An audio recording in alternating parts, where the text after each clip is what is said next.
Magandang araw po sa inyo mga kabayan, brother and sister.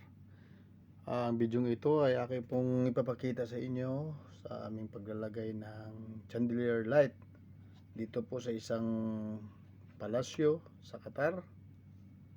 Isang bahagi lang po ito, isang kwarto lang po ito, 4 po na piraso to ang aming ikakabit ngayon. At napakalaking chandelier. Ngayon ko pa to naranasan mga kababayan. Ito po nakikita nyo po sa video ay kinabit na po namin yung frame at nilatag na po namin mga materialis na amin pong ikakabit. Ayan. Plaster po muna natin para hindi na po tayo mahirapan na mag-install. Hinuna po namin ang frame kasi pure stainless po ito at napakabigat. So ito po sa nakikita nyo sa bahaging ito, naidiyahan po namin na sa baba na lang po namin ikabit na buo itong frame. Yung una na nakikita nyo, bali hinati-hati namin kasi kala namin na hindi namin kaya at habang tumatagal na ang aming pong paggagawa, nagagawa po namin ang ideya. Sa bahaging ito, nakabit na po namin ang mga chandelier. Ito na po siya. Naakyat na po namin. At hirap na hirap po kami dito na iakyat. At sa bahaging ito, makikita nyo po ang mga glass na aming pong ikakabit. Ayan. Ito na po ang crystal glass. Bigat po siya. Nasa mga 10 grams ang bawat isa.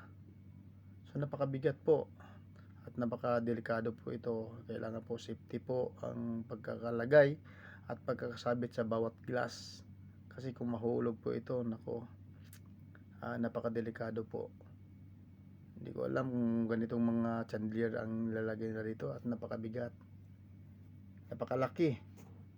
Kasi palasyo po ito na amin pong pinagtatrabuhan at kinakabitan sa mga chandelier. Hindi po namin inasahan na napakalaki po mga chandelier na dumating.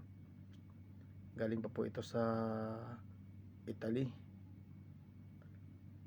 Kaya po sa baging ito na po ang kabuuan sa pagtatapos sa areang ito na amin pong pinagkakabitan ng mga chandelier light. Sa bahaging ito po ay nakuhaan ko na po na ito ng video para po makikita po natin ang kabuuan ng chandelier na light na ito. Ayan po. Ito sa bahaging ito po pinakamalaki. At hirap na hirap kaming 4 dito. 4 na tao na nagbubuhat nito. Ayan. At marami pa po kaming i-install na mga chandelier light. Kulang-kulang po 100 piraso ang amin pong ikakabit dito.